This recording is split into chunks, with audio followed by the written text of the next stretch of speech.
So guys, this is Larry here and finally back. Today I'm going to do some about the iOS Clover because, well, we've seen this based around a lot on beating with J5 as shown, and I wanted to test it because I really didn't believe it's much better than the Kai design.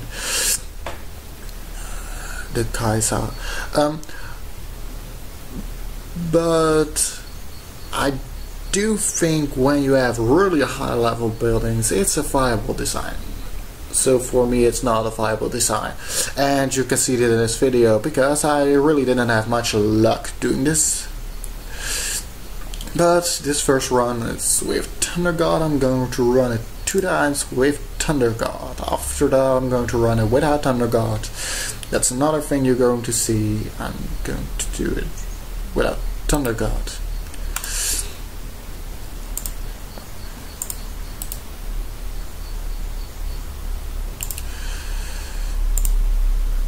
So you see it running really fine till now and not doing really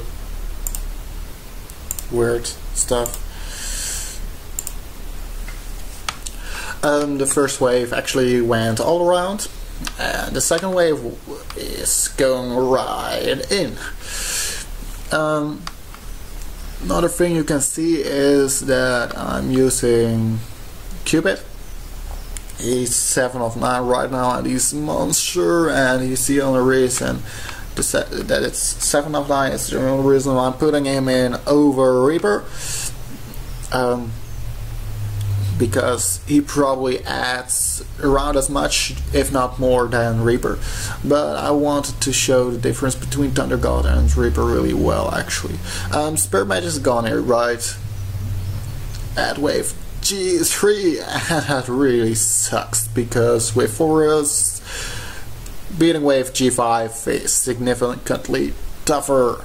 But I think I'm going to still beat it, even though it's looking to be very close, but since Pumpkin Duke goes off, well, you just saw everyone explode, which is why Pumpkin Duke and Cupid are such a funny combination. They really, as soon as they both go off right after each other, it's just done.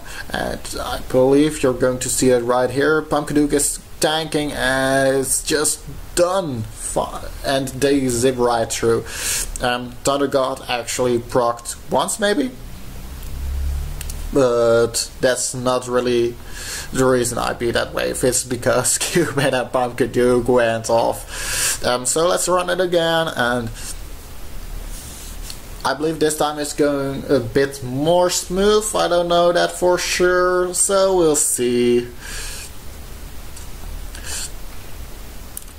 Also, I'm going to tell you, my Thunder God has 4 and 5 Berserk, and I was really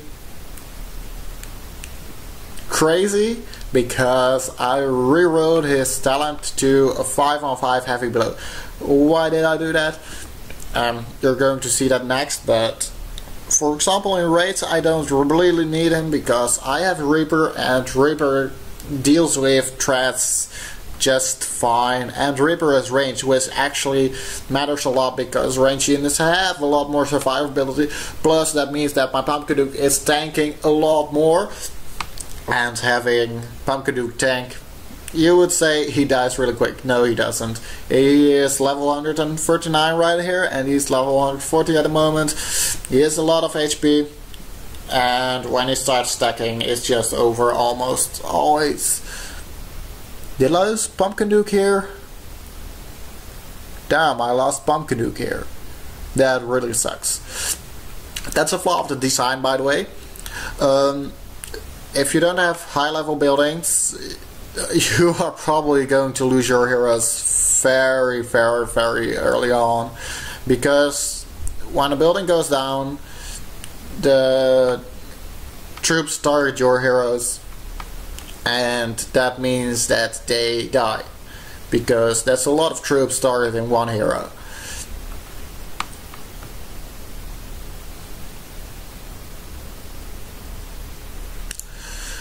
And you can actually see that it really matters, because at the moment the waves are going down less fast, a bit less fast. But Thunder God is revived up, Spirit Mage is revived up, Cupid is halfway up, which means my Thunder God is probably going to proc twice, and when Thunder God procs twice, it's almost always over.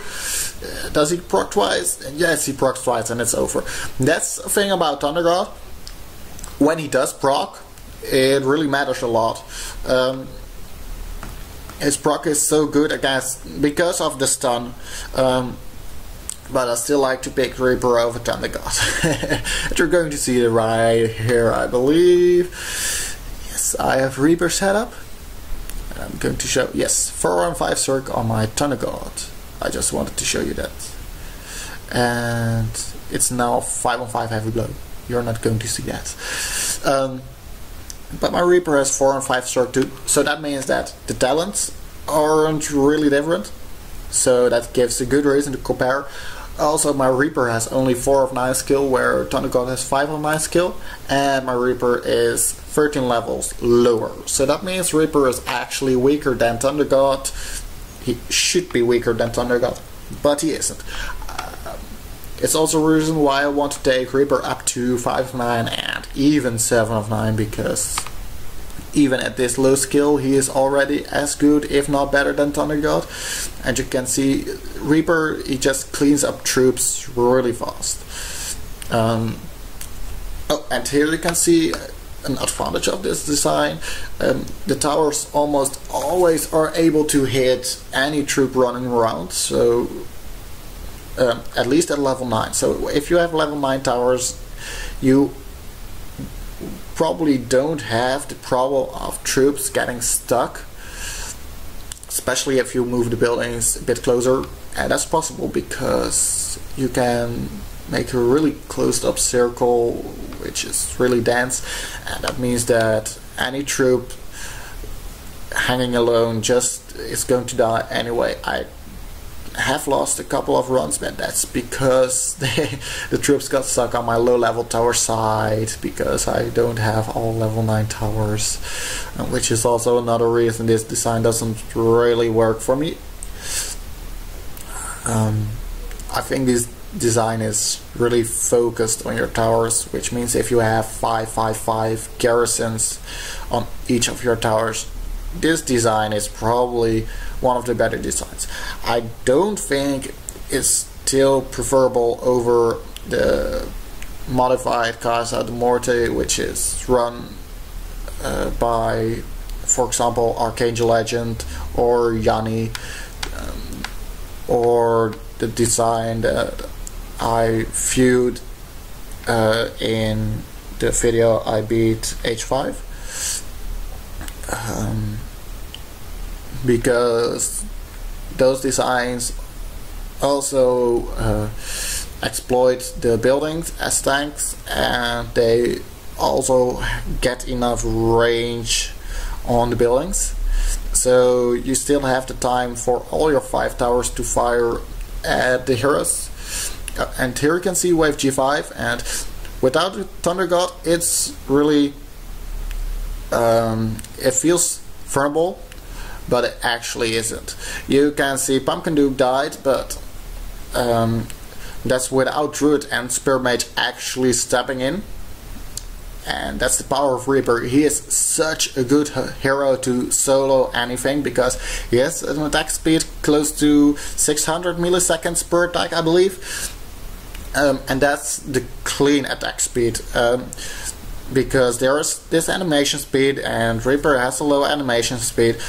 But as soon as Pumpkin Duke goes off, his animation speed is ignored probably, and he actually starts attacking a lot faster than normally, because at his normal attack rate he just has this really slow animation speed.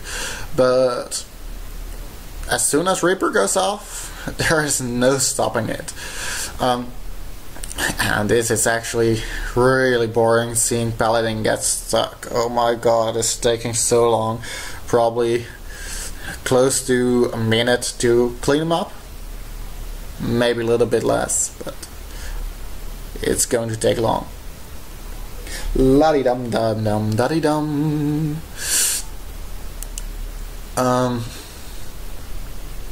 This wave is going to be really close, by the way, I believe. But you're going to see that. And you're going to see the power of Reaper really good in this video. Another thing I want to tell is I actually didn't cut out any other runs. These were the first 4 runs I believe I did on this base with Thunder God, with Reaper, and after that I farmed this base. I farmed with the base a lot more. I believe I had it for 1.5 days, so that's 12 runs or something, and I actually lost like 4 runs I believe, just because you lose heroes too early on, and I can't handle that actually. If I lose heroes like Pumpkin Duke too early, it probably is over. So here you can see G3, and Spearbench is gone already, I believe. So I'm actually doing this on 4 heroes, and it makes a difference because this wave spawns at the bottom and is probably going to target the gold vault, or is the tower. They all go for the tower. So the tower is going down for sure, but you can see Pumpkin Duke is going to tank, Reaper is going to go off, and he attacks just lightning fast, and it's over even without Thunder God. And Thunder God, if you had proc right there, the wave was gone, of course, but Reaper actually cleans up just as much trips, I believe, because of his fast attack speed. Of course he doesn't stun, but he is ranged, and I believe ranged heroes over melee heroes have this huge advantage because they attack a lot earlier.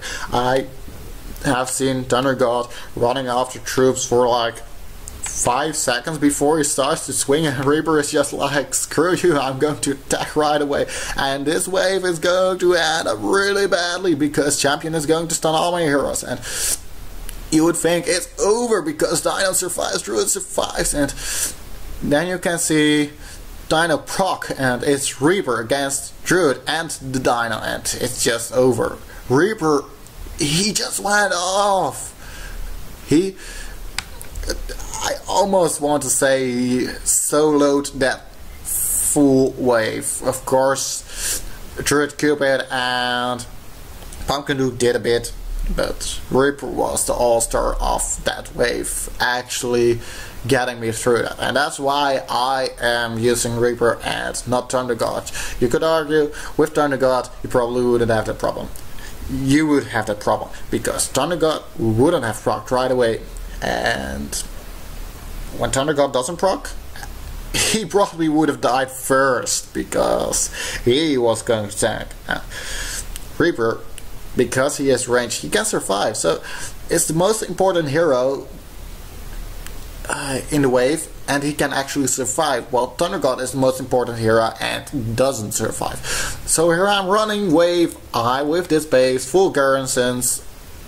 I believe I forgot to garrison up one of my towers with Spearmage adding a level 5 purple garrison. And why I'm not using Spearmage? Because I'm using both Reaper and Thunder God. Both Thunder God and Reaper are all-stars, as you have seen, and Spearmage is a monster if he procs, and of course that matters, but I want to use Cupid. And I want to use Pumpkin Duke, and I want to use Druid. And both Reaper and Thunder God are just not replaceable.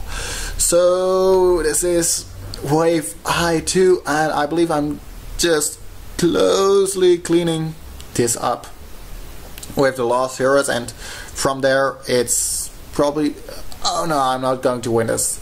The dragons are just too much.